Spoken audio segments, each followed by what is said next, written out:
जिसका नाम है जनसंख्या प्रवास एवं जनसंख्या में प्रवास एवं मानव विकास।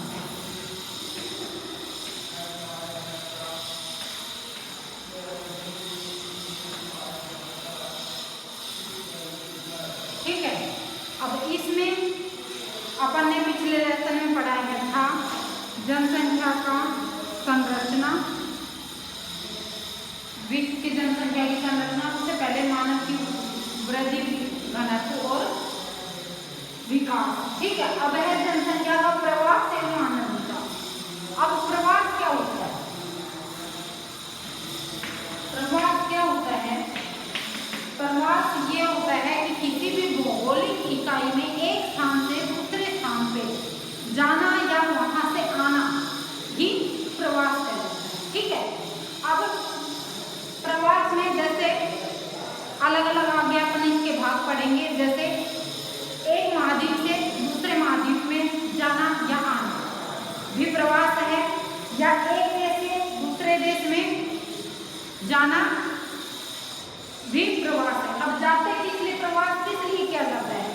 प्रवास मैंने तुम्हें ये जैसे सारे चैप्टर आपस में एक दूसरे जुड़े हुए, जैसे जनसंख्या में अपन ने पढ़ा था कि नगरीकरण, ग्रामीण और नगरीय जनसंख्या का वितरण पढ़ा था ना मैंने, कि नगरों में अधिक विकास हो रहा है।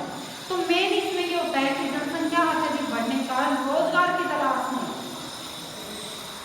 एक स्थान से दूसरे स्थान पे, जैसे छोटे लेवल पे अपन देखें तो जैसे देश के अंदर ही एक राज्य से, जैसे अपन छोटे शहर में रहते हैं, यहाँ जिला लेवल पे जिले से राजधानी में जाना, राजधानी से दूसरे राज्य में जाना, या दूसरे राज्य से दूसरे, एक देश से दूसरे देश में जाना, या एक महाद्वीप से दूसरे महाद्वीप में जाना, ये प्रवास कहलाता है। अब देखो ये लेसन बहुत ही इम्पोर्टेंट है, इनमें से हमेशा क्वेश्चन आता है। तो प्रवास की परिभाषा है कि भौगोलिक इकाई में, भौगोलिक क्षेत्र में एक स्थान से, किसी भी भौगोलिक क्षेत्र में एक स्थान से दूसरे स्थान पे जाना या स्थानांतरण होना ही प्रवास कहलाता है। ठीक है, अब अपन ये पढ़ लेते हैं। इसमें देखो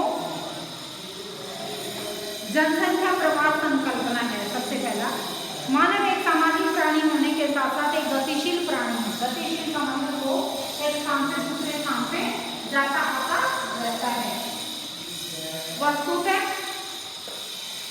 वस्तुतः मानव विकास की प्रत्येक अवस्था में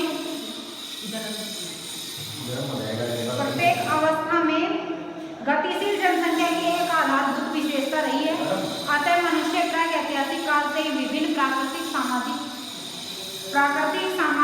आर्थिक और राजनीतिक कारणों से प्रभावित होकर एक विशेष स्थान से दूसरे स्थान की ओर प्रवास करता रहता है। एक स्थान से, विशेष स्थान से दूसरे स्थान की ओर प्रवास करता रहता है। आज जब गतिशीलता के अधिक अवसर उपलब्ध हैं तो स्थानांतरण मानव इच्छा का काम होता है। अब गतिशीलता के विभिन्न अवसर उपलब्ध हैं, इससे क्या समझे आप कि गतिशीलता से अवसर उपलब्ध कहते हैं, जैसे आजकल परिवहन के साधनों का अत्यधिक विकास हो गया है। इससे मनुष्य एक स्थान से, जैसे पहले तो देखो प्राचीन काल में आपने पढ़ा भी है पिछले लेसन में कि इतना विकास मानव को नहीं पता था, तो वो क्या करता था, जहाँ रह रहा है वहीं पूरी उम्र निकाल देता। लेकिन आजकल देखो, अब आधुनिक काल में कितना विकास मनुष्य ने किया है कि परिवहन के साधन है, जैसे ये वायु परिवहन। तो वायु परिवहन में क्या होता है कि जैसे प्लेन के द्वारा, फ्लाइट के द्वारा एक स्थान से, जैसे एक महाद्वीप से दूसरे महाद्वीप में ही 5-6 घंटों में चले जाते हैं आसानी से। पहले 6-6 महीने लग जाते थे वहाँ जाने आने में। ठीक है, तो अब आसानी से वहाँ जाना उपलब्ध हो गया ना, तो वो प्रवास अधिक करता है। इसलिए प्रवास को सामान्य जनसंख्या को प्रभावित करने वाले कुछ निश्चित संख्या में मनुष्यों के परिवर्तन के रूप में नहीं देखा जाता, बल्कि बसने के लिए चुने गए स्थानों में छोड़े गए स्थानों, दोनों ही समाजों के सामाजिक, व्यवसायिक, जनसांख्यिकी संरचना में भी परिवर्तन के कारण के रूप में समझा जाता है। अब इसमें एक बात आई है कि जैसे अब प्रवास तो अपन ने पढ़ लिया कि एक स्थान से जाना, लेकिन अब जैसे क्या आप ये कहोगे, जैसे अपन कोई ग्रामीण क्षेत्र में रहता है, गांव का व्यक्ति है, वह शहर में काम करने के लिए आता है, तो वो प्रवास है? नहीं। जब तक वो परमानेंट वहां नहीं बस जाता, स्थायी रूप से वो नहीं बस जाता, उसे प्रवास नहीं कहा जाता। अब देखो, जैसे लोग रोजगार के लिए शहर में आते हैं, कोई डेली अप डाउन करता है, कई लोग ऐसे हैं उनकी फैमिली गांव में रहती है और वो लोग जहाँ रोजगार उसको मिलता है वहाँ शहर में रहता है, तो वो प्रवास नहीं कहा जाएगा, क्योंकि उसका स्थायी निवास कहाँ है? वो जहाँ उसका गांव है वहाँ है, तो वो किस जनसंख्या में आएगा? वो ग्रामीण जनसंख्या में गिना जाएगा, नहीं नगरीय जनसंख्या में। लेकिन अगर उसने गांव छोड़ के, जैसे बच्चों को पढ़ाना लिखाना वहीं शुरू कर दिया, परमानेंट निवास अगर उसने नगर में कर लिया, तो फिर वो कौन सी जनसंख्या में हो जाएगा? नगरीय जनसंख्या। पहले तो रोजगार की तलाश में आया था, रोजगार उसको मिल गया शहर में, कुछ दिन वो अकेला रह के उसने रोजगार किया, गांव से आना जाना किया या गांव में जाता रहा, उसका फैमिली गांव में रहे, लेकिन फिर उन्होंने गांव छोड़ दिया और शहर में ही बस गए, मकान ले लिया या मकान में रहने लग गए, तो परमानेंट शहर के निवासी हो गए। तो अब वो कहाँ के गिने जाएंगे? वो शहर के, नगर। ठीक है, उनकी जनसंख्या में कौन सी जनसंख्या में शामिल होगा? अपने पिछले लेसन में पढ़ा था ना, वो होंगे नगरीय जनसंख्या। ठीक है, अब इसके आगे है संयुक्त राष्ट्र संघ के अनुसार प्रवसन एक प्रकार की, प्रवसन का मतलब है प्रवासी, भौगोलिक या स्थानिक प्रवासिता है, जो एक भौगोलिक इकाई तथा दूसरी भौगोलिक इकाई के मध्य देखने को मिलती है। कि प्रवास क्या है? एक भौगोलिक इकाई से दूसरी भौगोलिक इकाई में जाना या आना ही प्रवास है, जिसमें रहने का मूल स्थान अथवा पहुंचने का स्थान दोनों भिन्न होते हैं। इस प्रकार का प्रवसन अधिकतर स्थायी होता है, क्योंकि इनमें मानव का निवास स्थान स्थायी रूप से परिवर्तित हो जाता है।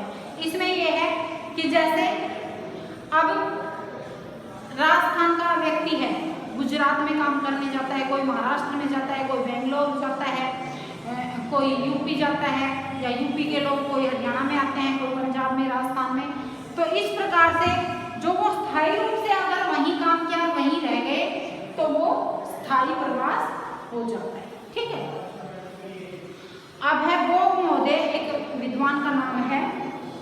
प्रवास को परिभाषित, ये आपको परिभाषा याद रखनी है बोग महोदय की। एक मानव समुदाय या समूह द्वारा अपने स्थान को त्याग कर किसी अन्य स्थान पर जाकर रहना या बसना। बोग के अनुसार क्या है? प्रवास की परिभाषा ये तुम्हें याद रखनी है, मैं लिखवा देती हूँ। बोग के अनुसार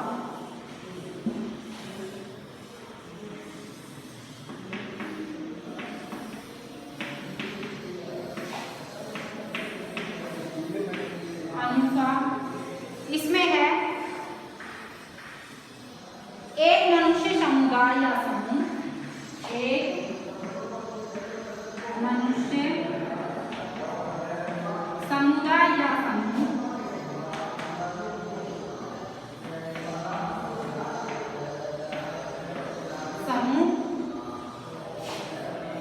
द्वारा अपने स्थान को त्याग कर, समूह द्वारा अपने स्थान को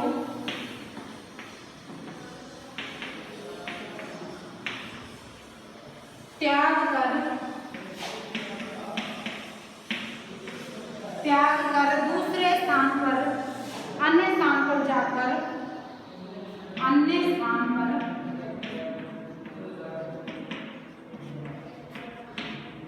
जाकर रहना या बसना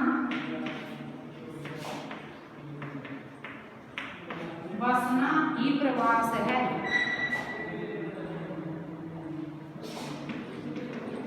प्रवसन या प्रवास कहलाता है। यह तुम्हें याद रखना है, ठीक है ना? ये परिभाषा कि एक मनुष्य या समुदाय के द्वारा अपने स्थान को त्याग कर, छोड़कर अन्य स्थान पर जाकर रहना या बसना ही प्रवसन कहलाता है। अब प्रवास के प्रकार हैं, देखो प्रवास के प्रकार कितने प्रकार होते हैं? प्रवास के मुख्यतः दो प्रकार होते हैं। कौन कौन से? उत्प्रवास और आप्रवास। पहला है उत्प्रवास और दूसरा है आप्रवास। अब उत्प्रवास क्या होता है कि किसी स्थान से जाना, जैसे भारत से लोग अमेरिका चले गए तो ये तो हो गया उत्प्रवास। और आप्रवास में जैसे अमेरिका से लोग या चीन से लोग या पाकिस्तान से लोग जैसे भारत में आ गए तो ये हो जाएगा आप्रवास। ठीक है, इनमें दोनों में अंतर समझ लेना आप। अब देखो इसमें पृथ्वी के विभिन्न भागों में एक प्रदेश से दूसरे प्रदेश में मानव वर्गों का प्रवास होता रहता है। इसे हम जनसंख्या का स्थानांतरण भी कहते हैं। स्थानांतरण का मतलब है कि एक स्थान से दूसरे स्थान पे जाना या आना, अंतर पड़ना। ठीक है, स्थानांतरण कहते हैं। अब प्रवास दो प्रकार का होता है। उत्प्रवास स्थानांतरण की वह प्रक्रिया जिसके द्वारा एक स्थान से मनुष्य दूसरे स्थान को जाते हैं। एक स्थान से मनुष्य दूसरे स्थान को जाते हैं, जैसे यूरोप से उत्तरी अमेरिका, दक्षिणी अमेरिका, ऑस्ट्रेलिया आदि देशों में गमन करना या जाना। ठीक है, कि एक स्थान से दूसरे स्थान पे लोग जाते हैं। और आप्रवास का है कि दूसरे स्थानों से लोग उस एक स्थान पे आते हैं। ठीक है, आप्रवास में आगमन की प्रक्रिया जिसके द्वारा बाहरी स्थानों से मानव किसी प्रदेश या स्थान के अंदर आते हैं, जैसे उत्तरी अमेरिका में ब्रिटेन, जर्मनी, फ्रांस, यूरोपीय जो देश हैं इनके लोग आते हैं। अब उत्प्रवास का मतलब समझ में आ गया है? इनमें थोड़ा सा डिफरेंस है। उत्प्रवास का मतलब है कि जैसे भारत में, एक अपना भारत में ही बता देती हूँ जिससे कि आपको आसानी से समझ में आ जाए। जैसे पाकिस्तान से लोग भारत में,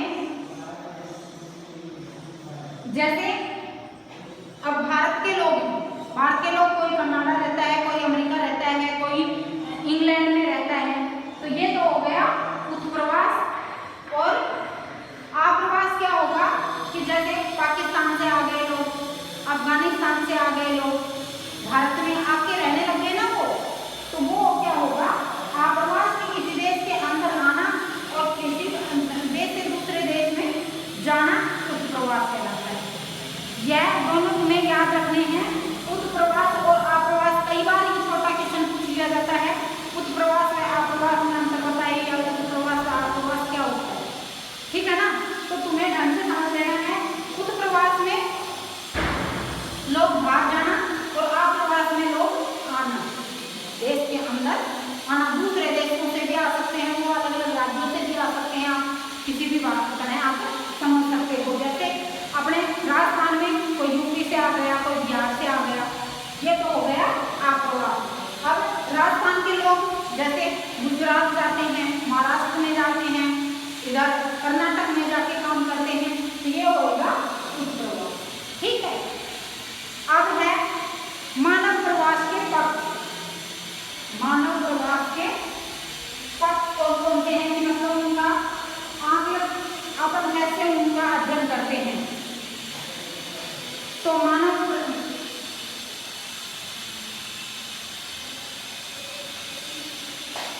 प्रवास के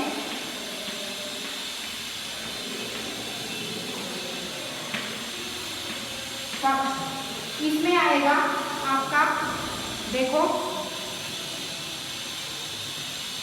इसमें 5 पक्ष बताए हैं। 5 पक्ष बताए हैं इसमें। देश पक्ष, काल पक्ष, कारण पक्ष, देश पक्ष, दूसरा है काल पक्ष, तीसरा है कारण पक्ष, चौथा है इसमें संख्या पक्ष और स्थिरता। संख्या पक्ष और 5वां है स्थिरता। ठीक है, अब ये 5 पक्ष बताएंगे, किस आधार पे बताए हैं कि जिसमें प्रवास करने के कुछ कारण होते हैं, कुछ कालक्रम में कि वो दीर्घ काल तक वहाँ रहता है या कम काल के लिए वहाँ रहता है, या किस कारण से वो प्रवास करता है, या संख्या जैसे प्रवास करने से उसकी संख्या में कमी होती है या बढ़ती है, ठीक है, या फिर ताकि स्थायी रूप से वो निवास करता है या अस्थायी रूप से। अब देखो इसको भी अपन पढ़ लेते हैं। इसमें है मानव प्रवास का अध्ययन विभिन्न पक्षों में किया जा सकता है, जिसमें प्रवसन का क्षेत्र, अवधि एवं प्रवसन करने वाले लोगों की संख्या, आयु, लिंग, धर्म, प्रजाति आदि प्रमुख हैं। ठीक है, प्रत्येक जनसंख्या प्रवास के 5 पक्ष होते हैं, जिसमें विभिन्न दृष्टिकोणों से किसी प्रवास पर विचार किया जा सकता है। पहला पक्ष है यह, इसमें विचार देश पक्ष। देश पक्ष में जनसंख्या किस प्रदेश या क्षेत्र से कहाँ को प्रवास करती है, अंतर्महाद्वीपीय प्रवास, अंतर्राष्ट्रीय प्रवास, अंतर्राज्यीय प्रवास और स्थानीय प्रवास। अब देखो इसके 4 प्रकार बताए गए हैं इसमें देश पक्ष के, कि इसमें अंतर्महाद्वीपीय, पहला है अंतर्महाद्वीपीय, अंतर्राष्ट्रीय, अंतर्महाद्वीपीय, दूसरा है अंतर्राष्ट्रीय,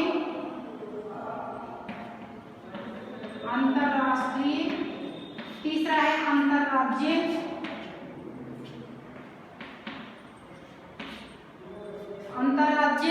चौथा है स्थानीय प्रवास।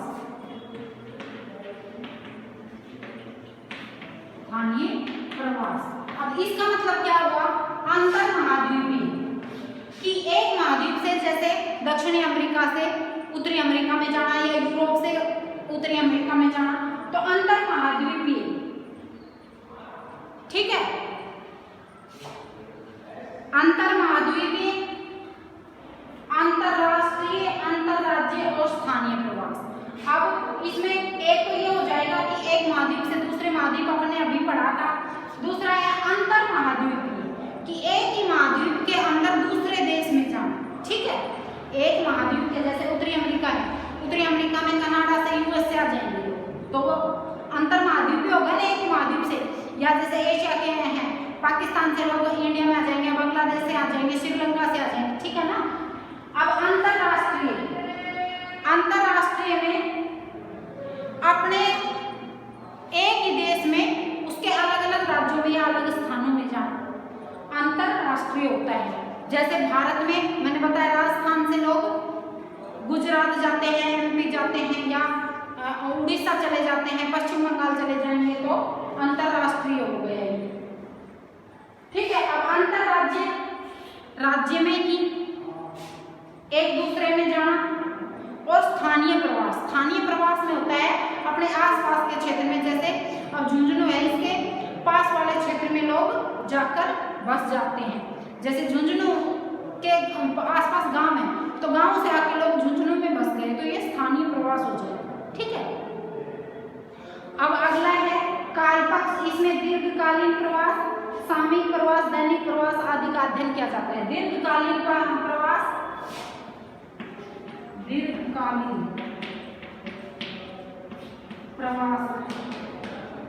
सामयिक प्रवास, और अगला हो जाएगा इसमें सामयिक प्रवास और दैनिक प्रवास।